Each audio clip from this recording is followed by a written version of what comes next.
ELISA वहां पर देखती है कि वहां पर पानी से एक बहुत बड़ा एक्वेरियम होता है जिसके बाहर ग्लास होता है।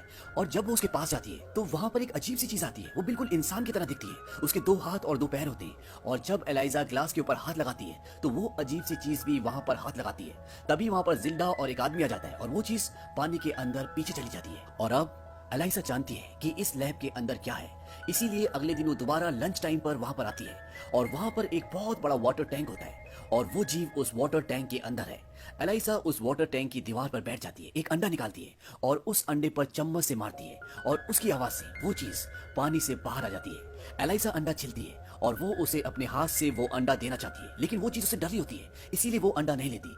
लेकिन एलाइजा अंडे को दीवार पर रख देती है और वो अजीब सा जीव उस अंडे को उठाकर पानी के अंदर कूद जाता है और एलाइजा वहां से बाहर निकल जाती है। इसके बाद एलाइजा और जिल्डा को रिचर्ड बुलाता है। रिचर्ड वही आदमी है जिसकी उंगलियां उस जीव ने काटी है जो उस लैब के अंदर है। वो उनसे बोलता है कि तुम उस लैब के अंदर सिर्फ सफाई करोगे, उसके बाद कुछ भी नहीं। वहां पर जो जीव है वो बहुत ही गंदा है और उसे हम साउथ अमेरिका की नदी के कीचड़ से उठाकर यहाँ तक लेकर आए और रास्ते भर हम दोनों एक दूसरे के दुश्मनी बने रहे और अब तुम दोनों भी उस चीज से दूर रहोगे। लेकिन एलाइजा उसकी बात नहीं मानती। वो अगले दिन लंच टाइम में दोबारा वहां पर जाती है और वो अपने साथ एक म्यूजिक सिस्टम भी ले जाती है। वो म्यूजिक प्ले करती है और दीवार पर अंडा रख देती है और वो अपना लंच करना शुरू कर देती है। तभी वो जीव पानी से बाहर आता है और वो भी एलाइजा के साथ म्यूजिक सुनता है और उस अंडे को भी खाता है जो एलाइजा ने उसके लिए रखा होता है।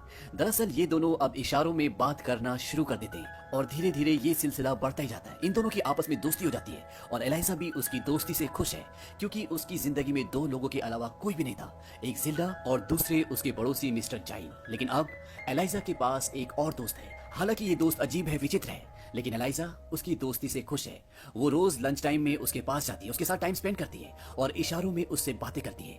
और एक दिन जब वो उससे बातें कर रही होती है तभी वहां पर डॉक्टर रॉबर्ट आ जाते हैं जो इस जीव के ऊपर रिसर्च कर रहे होते हैं और वो छुपकर देख लेते हैं कि एलाइजा और इस विचित्र जीव के बीच में कोई ना कोई संबंध अब डिवेलप हो चुका है। लेकिन वो सामने आकर एलाइजा को ये शो नहीं करते कि उन्होंने उसे उस जीव के साथ देख लिया है। दरअसल डॉक्टर रॉबर्ट जो कि एक साइंटिस्ट हैं, वो इस जीव के ऊपर यहाँ पर अमेरिका के लिए रिसर्च कर रहे हैं। लेकिन ये एक जर्मन स्पाई यानी कि जर्मन जासूस होते हैं क्योंकि सन 1962 में कई देशों के बीच में कोल्ड वॉर चल रहा था और ऐसा ही एक कोल्ड वॉर चल रहा था जर्मन और अमेरिका के बीच में। और इसीलिए अमेरिकन जर्मन्स की और जर्मन अमेरिकन की साइंटिफिक और पॉलिटिकल चीजों पर नजर रखते थे और इसीलिए डॉक्टर रॉबर्ट भी यहाँ पर होते हैं जो इस जीव से संबंधित सारी जानकारी जर्मन्स को देते हैं।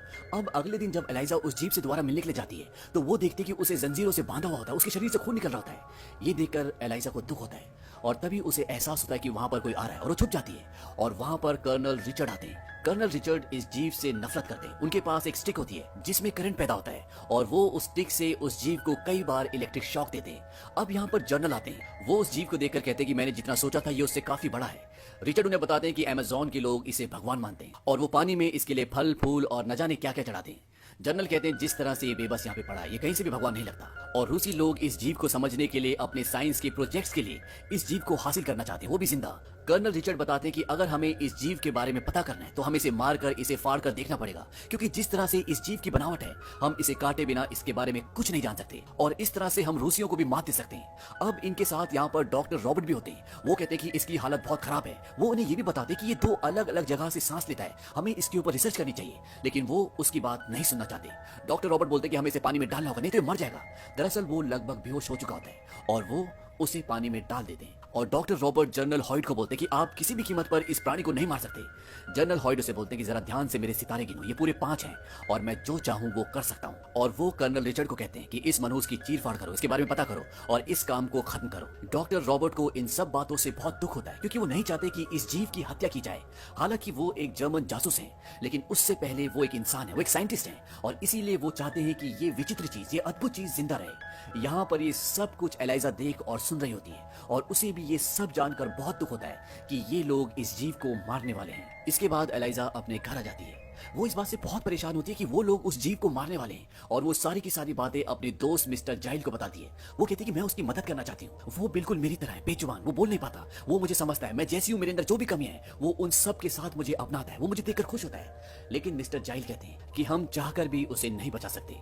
जिन लोगों के पास वो है वो बहुत पावरफुल लोग हैं। यहाँ इंसानों की जिंदगी की कोई वैल्यू नहीं है और फिर वो तो इंसान भी नहीं है। और मिस्टर जाइल वहां से जाने लगते हैं। एलाइजा उन्हें रोकने की कोशिश करती है लेकिन वो वहां से चले जाते हैं। एलाइजा को इस बात से दुख होता है। मिस्टर जाइल भी इस बात से खुश नहीं होते क्योंकि ये दोनों अपनी जिंदगी में अकेले हैं। हालांकि ये दोनों पड़ोसी हैं लेकिन ये एक दूसरे का परिवार हैं। और मिस्टर जाइल जब वापस आते हैं तो वो कहते हैं कि मैं तुम्हारा साथ दूंगा, जो तुम कहोगी मैं वही करूंगा। और एलाइजा इस बात से खुश होकर उनके गले लग जाती है और ये प्लान बनाती है कि अब ये उस जीव को उस लैब से बाहर निकालेंगे, क्योंकि अगर इन्होंने ऐसा नहीं किया तो उस जीव को उस लैब में मार दिया जाएगा। एलाइजा सबसे पहले वहां पर जितने भी सीसीटीवी कैमरास होती वो उन्हें ऊपर की ओर कर देती है ताकि उन्हें कैमरों में कोई ना देख सके। और जिस ट्रॉली में ये गंदे कपड़े और गंदी चीजें लेकर जाती वो उसमें बहुत सारे टाल्स रख देती है और उस जगह जाती है जहां पर वो जीव है, लेकिन उसे जंजीरों से बांधा हुआ होता है और इन जंजीरों को खोलना लगभग नामुमकिन है। तभी वहां पर डॉक्टर रॉबर्ट आते हैं और एलाइजा उन्हें देखकर डर जाती है, लेकिन डॉक्टर रॉबर्ट चाहते हैं कि ये जीव जिंदा रहे और वो एलाइजा को चाबी देते हैं और वो उस चाबी से उसके लॉक को खोल देती है। ये जीव बहुत ही समझदार होता है, ये एहसासों को समझता है। एलाइजा उस जीव को उस ट्रॉली में रखती है और टनल के रास्ते बाहर जाना शुरू करती है। जिल्डा को शक हो जाता है कि एलाइजा कुछ ना कुछ कर रही है और वो ट्रॉली के सामने आकर खड़ी हो जाती है। वो कहती है कि तुम ऐसा नहीं कर सकती, लेकिन एलाइजा उसे समझाती है कि अगर हमने इसे यहाँ पर छोड़ा तो ये लोग इसे मार देंगे। और इसके बाद जिल्डा भी उसका साथ देती है और वो उस ट्रॉली को टनल के रास्ते बाहर ले जाना शुरू करते हैं। बाहर मिस्टर जाइल जब गाड़ी में अंदर आने की कोशिश कर रहे होते हैं तो गार्ड उनके कार्ड से पहचान जाता है कि ये कार्ड नकली है और वो उन्हें गाड़ी से बाहर आने के लिए कहता है। लेकिन यहाँ पर डॉक्टर रॉबर्ट एक बार फिर से इनकी मदद करते हैं और वो उस गार्ड को बेहोश कर देते हैं और इसके बाद ये सब उस जीव को वहां से निकालने में कामयाब हो जाते हैं। लेकिन यहाँ पर कर्नल रिचर्ड को शक हो जाता है कि गेट पर कुछ गड़बड़ है, लेकिन जब तक वो गेट पर पहुंचते हैं तब तक ये सब वहां से निकल चुके होते हैं और इस बात से कर्नल रिचर्ड को बहुत गुस्सा आता है। लेकिन अब वो जीव यहाँ से जा चुका है और एलाइजा उस जीव को घर ले जाने के बाद बाथ टब में रखती है क्योंकि ये बहुत देर तक पानी के बाहर नहीं रह सकता। एलाइजा खुश है क्योंकि उसे उसका दोस्त मिल गया और वो उसे एक ग्रीटिंग कार्ड भी देती है और साथ ही साथ ये तय करती है कि वो उसे 10 तारीख को यहाँ पर जो नदी है उसमें छोड़ देगी, क्योंकि उस दिन बारिश होने की पूरे चांसेस होते हैं और जब बारिश होगी तो वो नदी ओशियन में मिल जाएगी, जिसकी वजह से ये अपनी जगह अपने समंदर में पहुंच जाएगा। अब अगले दिन एलाइजा काम पर जाती है क्योंकि अगर वो काम पर नहीं गई तो सबको शक हो जाएगा कि एलाइजा ने ही उस जीव को यहाँ से भगाया है। वहीं घर पे मिस्टर जाइल उस जीव के पास होते हैं और तभी उन्हें नींद आ जाती है और वो अपने बाथ टब से बाहर निकलता है। वहां पर मिस्टर जाइल की एक बिल्ली होती है और वो उसे मार देता है और जब मिस्टर जाइल देखते हैं कि वो उनकी बिल्ली को खा रहा है तो वो उसे मना करते हैं, लेकिन वो वहां से भाग जाता है और भागते हुए वो मिस्टर जाइल के हाथ को जख्मी भी कर देता है। और जब एलाइजा घर वापस आती है तो वो देखती है कि वो जीव जो उसका दोस्त है वो घर पर नहीं है। मिस्टर जाइल बोलते हैं कि उसकी कोई गलती नहीं थी, वो डर गया था, जाओ उसे ढूंढ कर ले आओ। और एलाइजा बाहर जाकर उसे ढूंढ कर घर वापस ले आती है। वापस आने के बाद उस जीव को अपनी गलती का एहसास होता है और वो मिस्टर जाइल के सिर पर हाथ लगाता है और मिस्टर जाइल को बोलता है कि उनके सिर पर हाथ लगाए।